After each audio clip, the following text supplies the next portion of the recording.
Good morning प्यारे साथियों।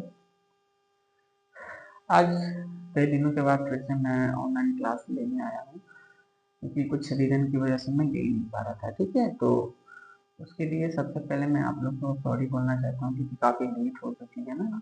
आज लगभग 4-5 दिन के बाद क्लास लेने आया हूँ। ठीक है, चलिए। तो पिछले जो वीडियो थे, उस वीडियो में हम लोगों ने कोशिका चैप्टर को खत्म कर लिया था, है ना। यानी कि कोशिका क्या है, किसे कहते हैं, ये उसके कार्य क्या है, उनके कौन कौन से अंग होते हैं, भाग होते हैं, सबके बारे में खत्म हो चुका है। नेक्स्ट जो आपका चैप्टर है 9th क्लास में ही, ठीक है, उस चैप्टर का नाम है टिश्यू, है ना, यानी कि उत्तक। तो आज हम लोग शुरू करेंगे उत्तक के बारे में, ठीक है ना। किसके बारे में? उत्तक के बारे में। उत्तक कहते किसको हैं, उत्तक के क्या कार्य होते हैं, है ना, उत्तक किन चीजों से मिलकर बना होता है, या उत्तक किसका बना होता है, इन सारी बातों पे आज हम लोग फोकस करेंगे। या फिर ये जो पूरा चैप्टर है इसी के ऊपर, इसी के अराउंड आसपास में पूरा रहेगा, है ना। कई प्रकार के उत्तक होते हैं, कौन कौन से उत्तक होते हैं, नहीं होते हैं, सारी बातों पे हम लोग डिस्कस करेंगे। ठीक है, तो सबसे पहले उत्तक कहते किसको है। देखिए, उत्तक, है ना, इसकी अगर परिभाषा की बात करें तो, ठीक है ना, परिभाषा पहले तो हम लोग यहाँ से शुरू करते हैं। इसका डिफिनेशन ही क्या होगा, परिभाषा क्या होगा। देखिए, उत्तक कोशिकाओं के समूह से मिलकर बने हुए या फिर कोशिकाओं से मिलकर जो बने हुए समूह होते हैं उसे उत्तक कहते हैं। ठीक है, उत्तक जो होता है ये या तो एक ही प्रकार की कोशिकाओं से मिलकर बने होंगे, या इनमें एक से अधिक कोशिकाओं का समूह, एक से अधिक प्रकार के कोशिकाओं हो सकती है। इनके जितने भी कोशिकाएं होंगी वो सभी एक ही कार्य को संपन्न करेंगी, इसलिए इस समूह को हम लोग उत्तक कहते हैं। ठीक है, क्या कहते हैं? उत्तक कहते हैं। तो समान, सिंपल वे में अगर देखा जाए इसकी परिभाषा, तो समान उत्पत्ति और समान कार्य को संपादित करने वाले कोशिकाओं के समूह को उत्तक कहते हैं। यानी कहने का मतलब कि ऐसी संरचना जिसकी उत्पत्ति समान हुई हो और वो सभी मिलकर के एक समान कार्य को संपादित करते हैं, उसे हम लोग उत्तक कहते हैं। ठीक है, उत्तक जो होते हैं वो हर प्रकार के जीव जंतुओं में पाए जाते हैं, चाहे वो पेड़ पौधे हो, चाहे वो जीव जंतु हो, यानी कि एनिमल्स हो या फिर प्लांट्स हो, हर प्रकार के जीव जंतुओं में आपको उत्तक पाए जाते हैं। लेकिन जो पेड़ पौधे में उत्तक होते हैं उनके कार्य अलग होते हैं, उनके स्ट्रक्चर अलग होते हैं। जीव जंतुओं में जो पाए जाते हैं उनके अलग कार्य होते हैं, उनके अलग स्ट्रक्चर्स होते हैं, है ना। दोनों में अलग अलग प्रकार की कोशिकाओं का समूह होता है। तो इन सभी बातों पे हम लोग डिस्कस करेंगे। अब है यहाँ पे कि पौधे और जो जंतु हैं उनमें जो उत्तक पाई जाती है उनमें किस प्रकार से हम लोग तुलना कर सकते हैं, है ना। यानी कि पेड़ पौधे में भी पाई जाती है और आपको जीव जंतु में भी पाई जाती है उत्तक, है ना। तो पौधे एवं जंतुओं के उत्तक में क्या है, तुलना है। दोनों जो पेड़ पौधे में पाए जाते हैं उत्तक उसके, और जो जीव जंतु में पाए जाते हैं उत्तक, उन दोनों में हम लोग तुलना करके देखेंगे, या फिर यूं कहें कि दोनों के स्ट्रक्चर, दोनों के कार्य के बारे में जानेंगे, है ना। तो इसमें कई प्रकार से इनके अगर देखा जाए तो कई प्रकार की तुलनात्मक अंतर या समानताएं आपको देखने को मिल सकती है। तो इसमें पहला नंबर है कि जो पौधे होते हैं, पौधे सामान्यतः स्थिर रहते हैं, एक ही जगह होते हैं, कहीं उनका गति करना नहीं होता है। तो इनमें कोई गति, मतलब एक जगह स्थिर है यानी कि इसमें कोई गति नहीं है। ठीक है, और ये कुछ ऐसे सूक्ष्म जीव जो होते हैं या सूक्ष्म जो पौधे होते हैं, जैसे कि आपका हो गया शैवाल, है ना, एक प्रकार का ये पौधा ही पाया गया, पौधा ही है। तो ये अपवाद में होता है कि एक जगह से दूसरी जगह, लेकिन खुद से नहीं, वो किसी माध्यम के द्वारा ना एक जगह से दूसरी जगह गति करते हैं। ठीक है, तो भोजन के लिए करते हैं, अपने साथी के लिए करते हैं, अपने स्थान के लिए करते हैं, एक स्थान से दूसरे स्थान पर ये करते हैं, गति करते हैं। जंतु जो होता है ये आपके क्या होते हैं कि एक स्थान से दूसरे स्थान पर गति करते हैं। तो दोनों के उत्तकों में यहाँ पे अंतर होगा, क्योंकि पेड़ पौधा स्थिर होता है, शैवाल एक अपवाद है यहाँ, ठीक है। दूसरा कि जीव जंतु जो होते हैं वो अपने भोजन की तलाश के लिए, साथी की तलाश के लिए, या फिर अन्य जो उनके उपयोगी चीजें हैं उनकी तलाश के लिए वो एक जगह से दूसरी जगह गमन करते हैं, गति करते हैं, ठीक है। इसके आधार पर पौधे और जंतु के उत्तकों में अंतर देखने को मिलेगा। दूसरा नंबर है कि पौधे के जो अधिकांश उत्तक होते हैं वो उनको सहारा देने के लिए होते हैं, क्योंकि ये एक जगह स्थिर होते हैं, तो इन्हें ना प्रोटेक्शन चाहिए, साथ ही साथ इनके सपोर्ट चाहिए, दोनों चीज चाहिए। तो वो सहारा देने के लिए, अधिकतर उत्तक इनको सहारा देने के लिए ही होते हैं, ठीक है। और जो पौधे होते हैं इनकी जो उत्तकें होती हैं ज्यादातर उत्तकें इनकी जीवित होती है। इनकी कोशिकाएं के अंदर जो जीव द्रव्य होते हैं वो भी लगभग खत्म हो चुके होते हैं, यानी कि नहीं ही रहते हैं, ठीक है। जबकि जो जीव जंतु होते हैं उनके जो उत्तक होते हैं वो जीवित होते हैं, है ना, उनके अंदर जो जीव द्रव्य होते हैं वो भरा पड़ा होता है, ठीक है। ये हो गया दूसरा नंबर। इसके आधार पर भी हम लोग तुलना करेंगे, अंतर देखने को मिलेगा, ठीक है। तीसरा नंबर, पौधे क्या है कि एक जगह से दूसरी जगह गमन नहीं कर पाते, गति नहीं करते हैं, तो इनमें पाए जाने वाले जो उत्तक होंगे वो जीवन भर विभाजित होते रहते हैं, यानी कि इनमें जो डिवीजन है, इनकी कोशिकाओं का जो संख्या है वो पूरे जीवन काल तक चलता रहता है ना, पूरे जीवन काल तक चलता रहता है।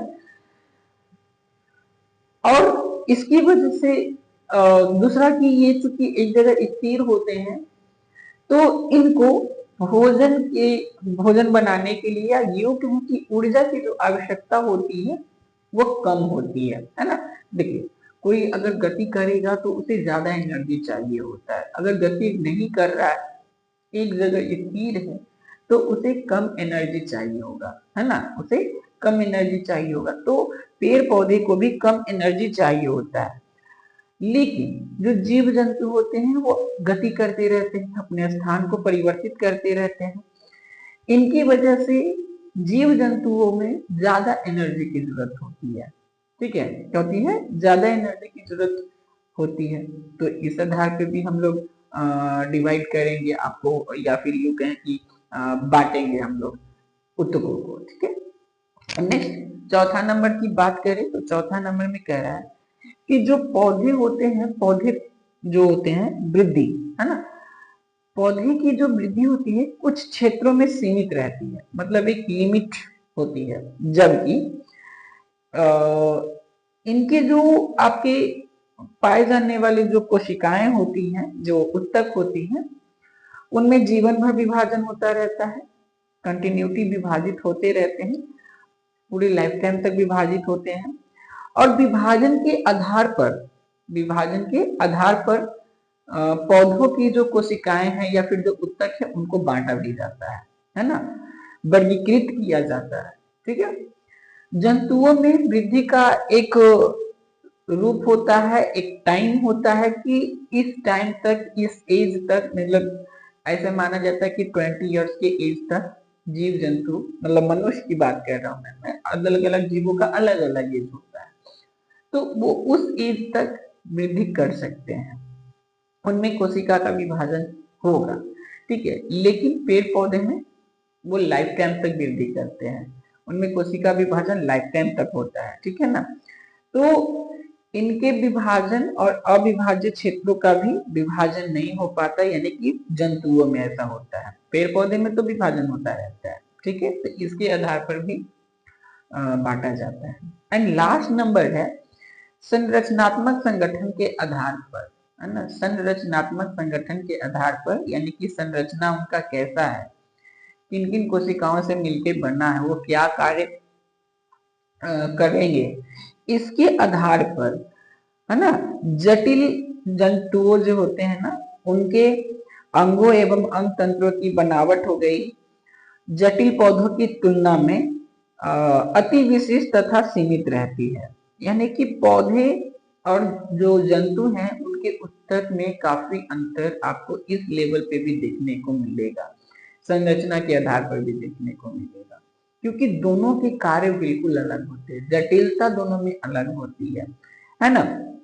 यह विशेषता उन्हें विभिन्न प्रकार के अनुकूलन प्रदान करते हैं, यानी कि जीव जंतुओं को जो विशिष्टता उनके ऊतकों में होती है ना, उसकी वजह से जीव जंतुओं में एक विशेष प्रकार के अनुकूलन, विशेष प्रकार के अनुकूलन देखने को मिलता है, पाया जाता है, जिसकी वजह से वो हर प्रकार के मौसम में, मतलब जिस प्रकार के मौसम में रहने में समर्थ होते हैं, अनुकूलन प्रदान करती है। ठीक है, तो ये हो गया आपके तुलनात्मक कीवर्ड्स जो है कि जिसके आधार पर पादप ऊतक और आपको जंतु ऊतक को डिवाइड किया जाएगा। अब यहाँ पे हम लोग बात करते हैं कि पादप ऊतक कौन कौन से होते हैं। कई प्रकार के पादप ऊतक हैं, ठीक है, कई प्रकार के क्या है, पादप ऊतक हैं, सभी के कार्य अलग अलग होंगे। ठीक है, तो हम लोग अब यहाँ से चैप्टर का शुरुआत होता है। पहला चैप्टर तो हालांकि शुरू है जहाँ पे कि हम लोग पुस्तक की परिभाषा पढ़े, तुलना पढ़े हैं, लेकिन अब चूंकि हम लोग पादप और जंतु ऊतक के बारे में सीखना शुरू करेंगे। ठीक है ना, तो सबसे पहले कि पादप ऊतक कहते किसको है ना, या पादप ऊतक किन आधार पर इनको बांटा गया है। देखिए, तो जो कोशिका है, जो ऊतक होते हैं, ऊतक की कोशिकाओं के विभाजन क्षमता के आधार पर पादप ऊतक को दो प्रकार में बांटा गया है। ठीक है, यानी कि उनके विभाजन होने के क्षमता के आधार पर। ठीक है, किस पे, विभाजन होने की क्षमता, विभाजन होने की क्षमता के आधार पर। ठीक है, विभाजन होने की क्षमता के आधार पर पहले बांटा गया है, जिसमें दो प्रकार के ऊतक होते हैं। आपको जो पहला ऊतक होगा, ठीक है ना, पहला जो ऊतक होगा विभज्योतकी, यानी कि विभज्योतकी ऊतक। ठीक है, पहला ये हो गया, और दूसरा जो होता है वो होता है आपका अस्थायी ऊतक। ठीक है, क्या है, अस्थायी ऊतक। पहला है विभज्योतकी ऊतक और दूसरा है अस्थायी ऊतक। ठीक है, विभज्योतकी को हम लोग मेरिस्टेमेटिक के नाम से भी जानते हैं, मेरिस्टेमेटिक, मैटिक टिश्यू, और इसको हम लोग परमानेंट, है ना, परमानेंट टिश्यू के नाम से जानते हैं। ये इंग्लिश वर्ड है ना। तो पहला आपका विभज्योतकी ऊतक, विभज्योतकी ऊतक के भी कई प्रकार होते हैं, कई भागों में इसे बांटा गया था। दूसरा जो है आपका अस्थायी ऊतक, तो अस्थायी ऊतक को भी कई भागों में बांटा गया। ये किनके प्रकार है, ये पादप ऊतक के प्रकार है ना, किनके हैं, पादप ऊतक के। अभी हम लोग पूरा पादप के बारे में, यानी कि पेड़ पौधे के बारे में सीखेंगे। ठीक है, अब हम लोग यहाँ बात करते हैं, क्योंकि आया है पहला नंबर क्या है, विभज्योतकी ऊतक, तो हम लोग इसी के ऊपर में अभी बात करेंगे, विभज्योतकी ऊतक के बारे में। ठीक है ना, क्यों, क्योंकि ये इसमें भी कई प्रकार के आपके ऊतक होते हैं, है ना, इसमें भी कई प्रकार, कई पार्ट्स होते हैं इस ऊतक के। ठीक है, तो इसके बारे में देखिए, ये जो ऊतक होता है ये आपको जो अवयस्क पौधे होते हैं, यानी कि जो पूरी तरह से मिच्योर नहीं है, ठीक है ना, इमिच्योर है, ठीक है, उन पौधों में जीवित कोशिकाओं का बना होता है ये, अर्थात इनकी जो कोशिकाएं होती हैं वो जीवित होती हैं, जिनमें की विभाजन की क्षमता होती है। क्या होते हैं भाई, तो ये आपको अवयस्क यानी कि इमेच्योर पौधों में पाए जाते हैं, जीवित कोशिका होते हैं। ठीक है, क्या होते हैं, इसमें जीवित कोशिका होते हैं, और इनमें विभाजन की क्षमता होती है, विभाजन की क्या होती है, क्षमता होती है। अर्थात इसी क्षमता की वजह से ये जो होती है आपको क्या करते हैं, विभाजन करते रहते हैं, है ना, क्या करते हैं, विभाजन करते रहते हैं। ठीक है, ये जो उत्तक होती है इसकी कोशिकाएं छोटी होती है ना। कोशिका कैसी होंगी, तो कोशिका जो होगी आपकी इसकी, ठीक है, किसकी, विभिजोत की उत्तक की, तो छोटी होगी और छोटी के साथ साथ अंडाकार, छोटी के साथ साथ अंडाकार होगी, या फिर बहुभुजी भी हो सकती है। क्या हो सकती है, बहुभुजी, ठीक है, बहुभुजी आकार की हो सकती है। कौन, विभिजोत की उत्तक की कोशिकाएं, ठीक है ना, विभिजोत की उत्तक की कोशिकाएं। इसके साथ साथ इसकी जो भित्ति होती है वह सेलुलोज की बनी होती है। किसकी बनी होती है भित्ति, तो भित्ति जो होती है वो सेल्यूलोज की, है ना, सेल्यूलोज की बनी होती है। ठीक है, ऐसे भी जितने भी कोशिकाएं होती हैं, खासतौर से पादप की, उसकी जो कोशिका भित्ति होती है, आपको पिछले भी चैप्टर में मैंने बताया है कि कोशिका भित्ति जो होती है वो सेल्यूलोज की बनी होती है ना, किसकी बनी होती है, सेल्यूलोज की। ठीक है, तो यहाँ पे भी एक कोशिका जो है, कोशिका भित्ति जो होगी इसकी, वो किसकी बनी होगी, सेल्यूलोज की बनी होगी। ठीक है ना, जो कोशिकाएं होती हैं इसके अंदर, ठीक है, वो घने एकदम पूरी सघनता से सजे हुए होते हैं इस उत्तक के अंदर में। साथ साथ कण युक्त, कोशिका युक्त, और मतलब इसमें कोशिका द्रव, कोशिका युक्त नहीं, कोशिका द्रव भरा पड़ा होता है। यानी कि इसमें इस उत्तक के जो कोशिकाएं होंगी, एक तो एक बहुत घनी होंगी, एकदम सटी सटी, बहुत ज्यादा इसमें सघनता होगी, कण युक्त होते हैं, छोटे छोटे कण के रूप में, और साथ ही साथ इसकी कोशिकाओं के अंदर में कोशिका द्रव्य भरा होता है। ठीक है, क्या होता है, तो कोशिका द्रव्य भरा होता है। इसके जो कोशिका द्रव्य होते हैं इसे रसधानी, सॉरी, इसमें जो कोशिकाएं होती हैं इसमें रसधानी नहीं होता। ठीक है, रसधानी लगभग खत्म हो चुका होता है, सूख चुका होता है। ठीक है, तो इसमें रसधानी नहीं होती है। इसके अंदर अगर केंद्रक की बात करें तो केंद्रक बड़ा होगा, तथा कोशिकाओं के बीच में अंतर कोशिकीय स्थान भी यहाँ पे नहीं पाए जाते हैं। यानी कि दो कोशिकाओं के बीच के जो स्थान होते हैं, जो खाली स्थान होते हैं ना, जब कोशिका आपस में जुड़ती है तो उस जगह पे खाली स्थान बनता है। तो जो विभिजोतकी उत्तक है, इसके उत्तक की जो कोशिकाएं होंगी काफी सघनता होती है, जिसकी वजह से इनके आसपास में वो जो आपका अंतर कोशिकीय स्थान देखने को मिलेगा वो नहीं ही होगा, यानी कि इतनी सघनता होती है। ठीक है ना, तो ये आपका विभिजोतकी उत्तक। जो विभिजोतकी उत्तक होता है, यह पेड़ पौधे के कई भागों में स्थित होते हैं, है ना, तो इसकी स्थिति के आधार पर इनको बांटा भी गया है। स्थिति के आधार पर इनके 3 प्रकार होते हैं। ठीक है, किसके आधार पर, स्थिति के आधार पर। ठीक है ना, 3 प्रकार होते हैं। कौन कौन से होते हैं, ठीक है, तो पहला नंबर जो होता है इसे हम लोग सिरस्थ उत्तक के नाम से जानते हैं। किस नाम से, सिरस्थ। दूसरा जो होता है उसे हम लोग पार्श्व, है ना, कौन सा, ये पार्श्वस्थ। ठीक है, पार्श्वस्थ। और तीसरा, ठीक है, 3 प्रकार बताया, सिरस्थ है, पार्श्वस्थ है, और तीसरा जो है अंतर्वेशी। क्या है, अंतर्वेशी, अंतर्वेशी। ठीक है, ये 3 प्रकार के उत्तक आपको होते हैं। ठीक है, 3 प्रकार के उत्तक के प्रकार होते हैं। कौन से उत्तक, तो विभिजोतकी उत्तक। किस आधार पर, तो स्थिति के आधार पर। सिरस्थ शीर्ष वाले भाग में, पार्श्व पीछे वाले भाग में, और जो अंतर्वेशी होती है वो बीच वाले या अंदर वाले भाग में पाए जाते हैं। तो हम लोग इन उत्तकों के बारे में डिस्कस करते हैं कि कौन कहाँ पे है, किसका क्या कार्य है।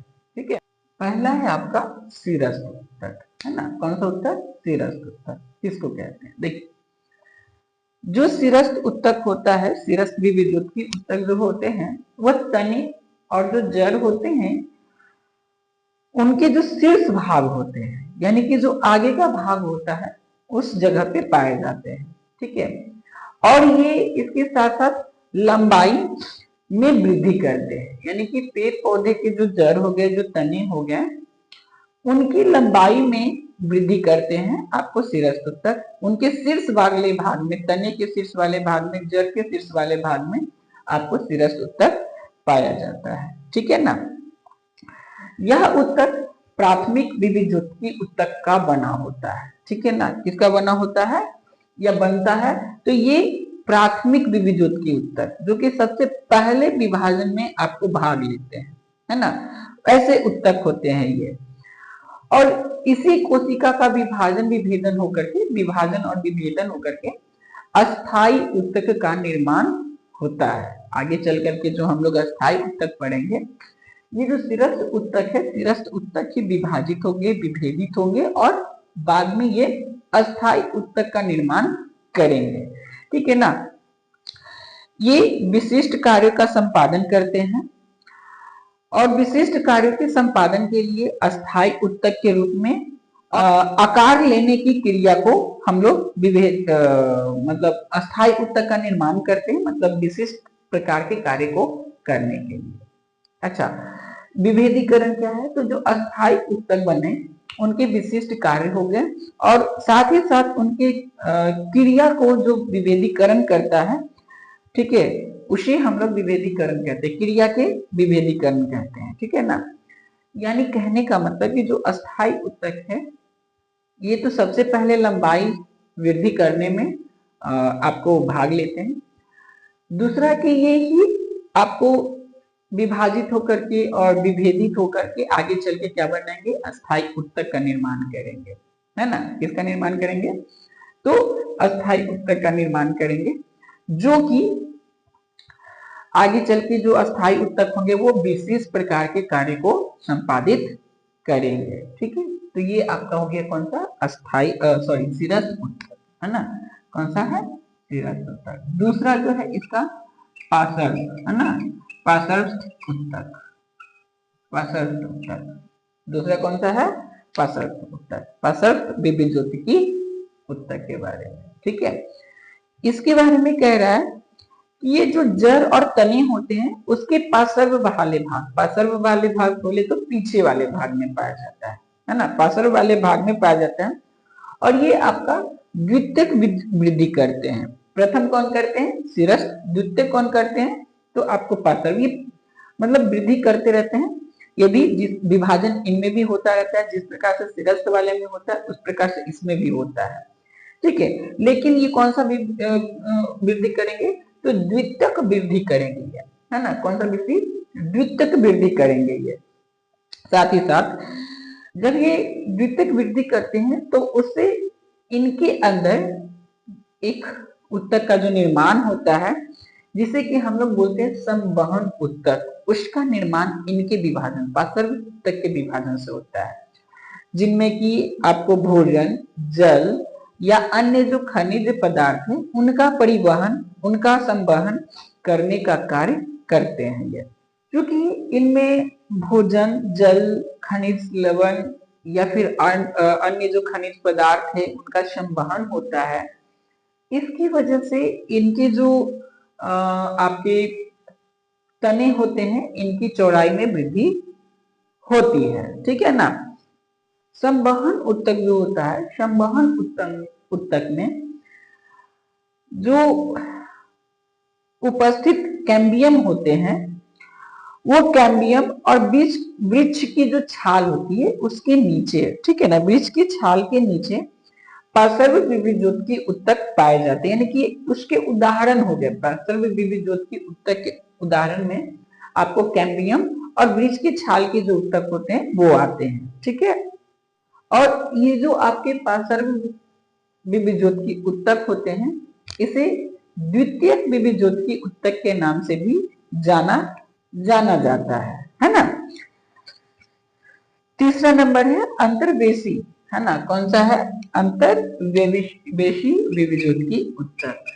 अंतर्वेशी विविधोत्की उत्तक के बारे में देखिए, ये जो अंतर्वेशी विविधोत्की उत्तक होते हैं, ये अस्थाई उत्तक के बीचों बीच जो जो आपका शीर्ष वाला जो बाद में अस्थाई उत्तक बनते हैं, उनके ठीक बीचों बीच, अस्थाई उत्तक के ठीक बीचों बीच आपको ये पाए जाते हैं। इसके साथ साथ ये पत्तियों के जो आधार होते हैं, है ना, जो पत्ती का निचला तल होता है, जो आधार होता है, उनमें पाए जाते हैं। टहनी के पर्व में पाए जाते हैं, टहनी के जो पर्व हैं उनके दोनों ओर ये पाए जाते हैं, ठीक है। एवं वृद्धि करके ये अस्थाई उत्तक में परिवर्तित हो जाते हैं। आगे चल करके ये जो अंतर्वेशी उत्तक होता है, वृद्धि करते हैं और वृद्धि करने के साथ साथ ये अपने आप को अस्थाई उत्तक में परिवर्तित कर लेते हैं। जिस प्रकार से सिरस्थ उत्तक अस्थाई उत्तक का निर्माण करते हैं, उस प्रकार से अंतर्वेशी उत्तक, चूंकि ये अस्थाई उत्तक के बीच में ही पाया जाता है ना, तो बीच बीच में पाया जाएगा तो ये ज्यादा विभाजन नहीं कर पाएगा, विभाजन करते हैं लेकिन ज्यादा नहीं करते हैं, और बाद में यही क्या हो जाते हैं, अस्थाई उत्तक में परिवर्तित हो जाते हैं, ठीक है। तो ये आपका था विभाजन के आधार पर पादप उत्तक के प्रकार। ये किसके थे, तो विभाजन के आधार पर थे, जिसे विविधोत्की उत्तक कहा गया। नेक्स्ट जो है आपको अस्थाई उत्तक है ना। नेक्स्ट जो टॉपिक है वो क्या है, अस्थाई उत्तक है। तो हम लोग अस्थाई उत्तक को नेक्स्ट वाले वीडियो में डिस्कस करेंगे, ठीक है। इस वीडियो में इतना रहने देते हैं तब तक। हाँ, जाने से पहले मैं आप लोग को जो भी पुराने वाले बैच जिनका एग्जाम है ना, उनको एग्जाम के लिए मेरी तरफ से बेस्ट ऑफ लक। अपना एग्जाम अच्छे से क्लियर करें, क्योंकि ये बोर्ड एग्जाम है, आपको यहीं से आपकी राह सुनिश्चित होगी। तो उनको मेरी तरफ से बहुत सारे धन्यवाद या फिर शुभकामनाएं, है ना, ताकि आप अच्छे से एग्जाम दें। कोई टेंशन ना रखे, जितना आए क्वेश्चन उतना सॉल्व करें, ज्यादा से ज्यादा क्वेश्चन सॉल्व करें, ताकि ज्यादा से ज्यादा आपको नंबर गेन हो। और जहां तक संभव हो, जो आप क्वेश्चन का आंसर लिखते हैं, उस क्वेश्चन का आंसर अपने ही शब्दों में देने की कोशिश करें, है ना, कभी रटा रटाया नहीं है। ऐसे आपको करने से नंबर जो है अच्छे प्राप्त होंगी, और जो कॉपी चेक करने वाले होते हैं उन्हें भी लगता है कि नहीं ये मेहनत करके आया है, तो आपको नंबर उस हिसाब से मिल जाएंगे, है ना। तो सभी को शुभकामनाएं, बेस्ट ऑफ लक एग्जाम के लिए, जो भी इस बार एग्जाम देने वाले हैं। और बाकी जो नए हैं, वीडियो देखते रहें, लोगों के साथ शेयर करें, कमेंट्स भी करें कि क्या हमें उनको त्रुटि लगी वीडियो में, क्या मैं और अच्छा कर सकता हूँ, या कुछ टॉपिक छूटे हों तो उस टॉपिक को भी आप कमेंट बॉक्स में दें, ताकि उसे भी क्लियर किया जा सके, है ना। तो आप इस चीज को थोड़ा फॉलो करते रहें, ठीक है, देखते रहें। हाँ, अपने दोस्तों के साथ शेयर जरूर करें, जो नए हैं वो सब्सक्राइब जरूर कर ले चैनल को, ताकि नए वीडियो आपके पास तुरंत आपके पास चला जाए। जैसे मैं आपको पोस्ट करूँ तो आपके पास चला जाएगा नोटिफिकेशन के रूप में। बेल आइकन को जब ऑल पे सेट करके रखेंगे तब, ठीक है। तब तक के लिए जय हिंद।